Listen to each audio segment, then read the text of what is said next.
And now, it's time for another Dice Tower review with Tom Vasel. Hey folks, I'm Tom Vasel, and today we're taking a look at Fortress from Friedemann Friese. Now this is a Fable game. His first Fable game came out last year, but this is actually a fast-forward game. Now the way a fast-forward game works is, the whole game is a deck of cards. There's 3 or 4 of these fast-forward games out. This is the first one I've played. I do plan to play them all.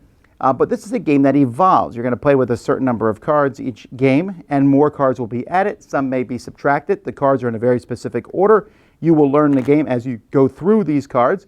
I have played this completely to fruition. I've gone through every single card in this deck. Let's talk about it.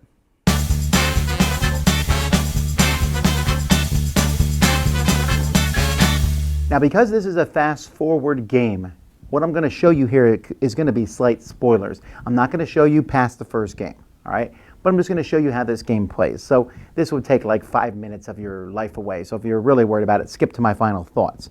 But the way this game works is you have a deck of cards. Do not shuffle. They're already all numbered.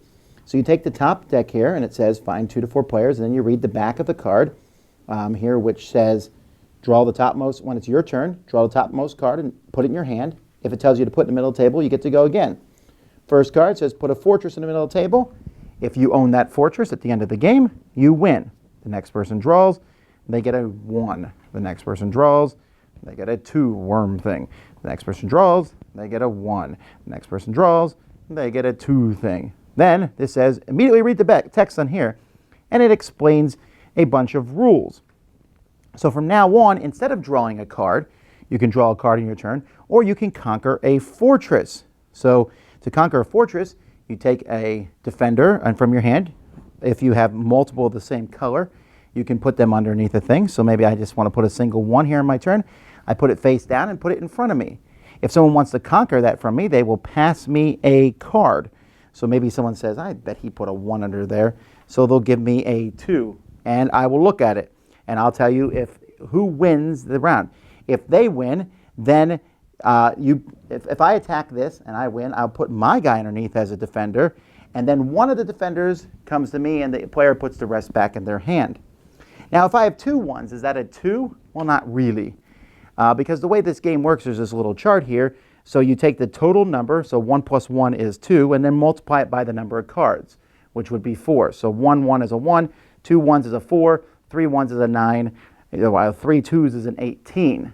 Okay, so players are going to be deciding now whether to draw or to conquer a fortress. Here's a 3, here's a 1, here's an hourglass. When this shows up, you put it in the middle of the table, and the game says when there are 3 hourglasses in the middle of the table, then that round ends. So players are going to keep drawing and or possibly conquering the fortress from other players, trying to guess what cards underneath there as they take a look at the different cards that come up that are 1 through 5. At some point, the 3rd hourglass is going to show up, and that's going to end the game. I'm not showing you every card in here. When the game ends, we flip this over to find out who wins. That person wins the game. Then, whoever wins the game, whoever has the fortress, you're going to take whatever defenders are there, so maybe the winner had 2 4s under it. These guys are removed from the game. All the rest of the cards, then, are going to be shuffled together. So I'll take all these and the hourglass. We'll leave the fortress in the middle of the table because that one, starts the game. All the rules cards are out. So you're going to take all the cards, including the hourglasses, and shuffle them together. And this will be your play stack for next round, except you're also going to add 5 cards from the top. I don't know what these 5 cards are. They might change the rules. They might add things, and they're going to be shuffled together. And this will be your whole play stack. When that's over, same thing. You remove the defenders from the fortress, and you'll add 5 more cards. So you'll see at some point you will get to the end of the deck. When you get to the end of the deck, you can put everything back in order and start all over again. And then I guess you could play the whole thing who's won the most games, or you can just play each game as an individual thing. Now, this seems to be a growing trend in board games these days. It's hard for me to talk about this without spoiling it. Now, the spoiling in this game is not that big of a deal, and here's why. Because I was curious when I finished this, I said, would I want to play it again from the beginning? And you know what the answer is? Yes. Did I remember some of the cards that were in the deck? Of course. Did I know some of the surprises that were going to come up? Yeah, but some of them I forgot until I saw them again. There's surprises in this deck, not surprises, but new and unusual cards. So what have I shown you so far? You've seen that there's 1 through 5. You've seen that there's a single fortress and 3 hourglasses. What else is out there?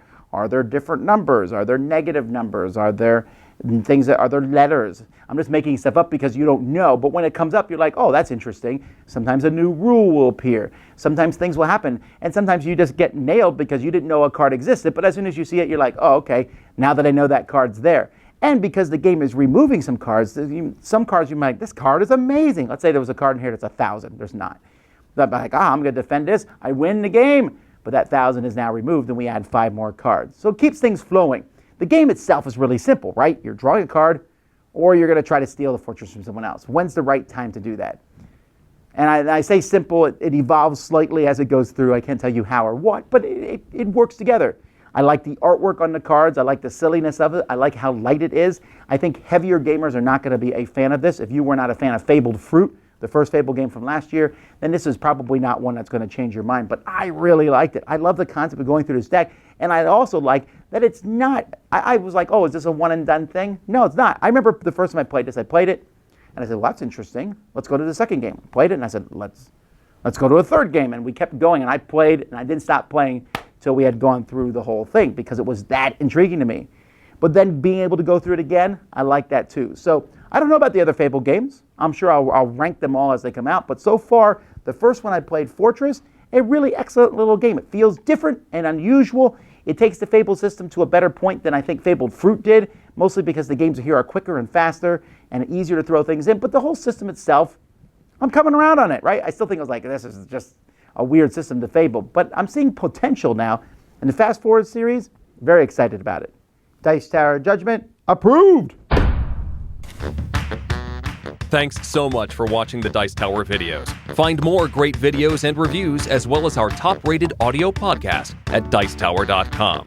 You can also find other great shows at Dicetowernetwork.com. I'm Eric Summerer, and you've been watching The Dice Tower.